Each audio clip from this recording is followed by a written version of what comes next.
বন্ধু, হ্যাঁ বন্ধু। আমার তো খুব আম খাওয়া না। আরে সে কথা বলিস না, আমাকে আরো 1 মাস আগে খাওয়াম, কিন্তু বাড়ির গাছ নাই, সে দেখে খাওয়াও পাওছি না। তাহলে এখন কি করা যায়? কি করা যায় তুই বলতো বন্ধু। উমরে কুদ্দিসের বাগানে আম দিছে মানে আমার তো কথা খেয়াল নেই।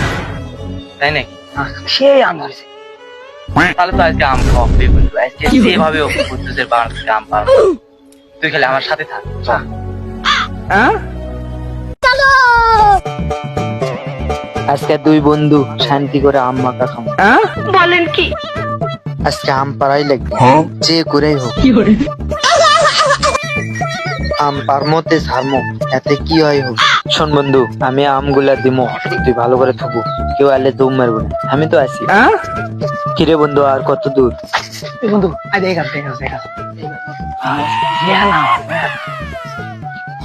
তুই চল বন্ধু। না বন্ধু, তুই তুই বড় আছিস, তুই যা। না বন্ধু তুই চল। না বন্ধু, আমি গাছও তোরা পাই না। পাও কি? আমি তো ছেলে দিলাম। চল চল চল। रुको जरा, सबर करो। बोला धक्का मुक्की नहीं करने का, आराम से लेने का। কি বড় বড় আম, লে ধর, আজকে সেই খাওয়া হবে। সুদ্দির ভাইরা আম খাই শেষ করলো রে। বাবা, বাবা।